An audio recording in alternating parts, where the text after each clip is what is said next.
తెలంగాణ రాజకీయాల్లో ప్రస్తుతం BRS party ఎదుర్కొంటున్న గడ్డుకాలం ఆ పార్టీ వర్కింగ్ ప్రెసిడెంట్ కేటీఆర్ నాయకత్వ సామర్థ్యాలపై కొత్త చర్చకు దారితీస్తోంది. ముఖ్యంగా పొరుగు రాష్ట్రం ఆంధ్రప్రదేశ్లో నారా లోకేష్ ఎన్నో క్లిష్టమైన సవాళ్లు ఎదుర్కొని తనని తాను మలుచుకున్న తీరు ఓ కేస్ స్టడీ అవుతుంది.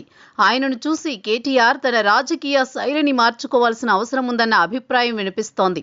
నారా లోకేష్ రాజకీయ ప్రస్థానం ప్రారంభంలో తీవ్రమైన విమర్శలు, సోషల్ మీడియా ట్రోలింగ్ ను ఎదుర్కొన్నారు. పప్పు అనే ముద్ర నుండి నేడు ప్రతిదానికి లోకేష్ కారణం అన్నంతగా ప్రత్యర్థులు కలవరిస్తూ భయపడే స్థాయికి తన ఇమేజ్ మార్చుకున్నారు. తన రూపురేఖలనే కాదు, మాట తీరు సహా రాజకీయ వ్యూహాల నుండి పాదయాత్ర ద్వారా ప్రజల్లోకి వెళ్లడం వరకు లోకేష్ ప్రతి అంశాన్ని మార్చుకున్నారు. తండ్రి నీడలో ఉండే నేతగా కాకుండా సొంత ఇమేజ్ ఉన్న నాయకుడిగా తనని తాను నిరూపించుకున్నారు. ఇప్పుడు కేటీఆర్ కూడా అటువంటి ఒక కంప్లీట్ మేకోవర్ దిశగా ఆలోచించాల్సిన సమయం ఆసన్నమైంది.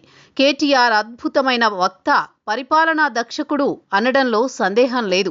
కానీ ఆయనకు రాజకీయ సవాళ్లు ఇప్పటి వరకు ఎదురు కాలేదు.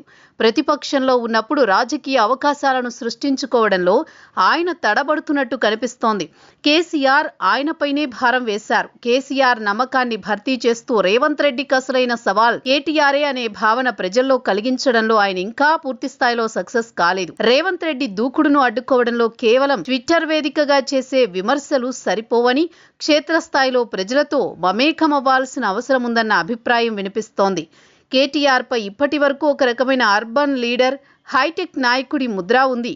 ఐటీ కారిడార్లో ఆయనకున్న క్రేజ్ గ్రామీణ ప్రాంతాల్లో కనిపించడం లేదనేది చేదు నిజం. కేసీఆర్ చరిష్మాపైనే ఆధారపడకుండా తనకంటూ ఒక ప్రత్యేకమైన మాస్ ఫాలోయింగ్ ను సంపాదించుకోగలిగితేనే బీఆర్ఎస్ భవిష్యత్తు సురక్షితంగా ఉంటుంది. లేకపోతే రేవంత్ రెడ్డి వంటి దూకుడు ఉన్న నాయకుల ముందు కేటీఆర్ రాజకీయాలు కేవలం చర్చలకే పరిమితమయ్యే ప్రమాదం ఉంది.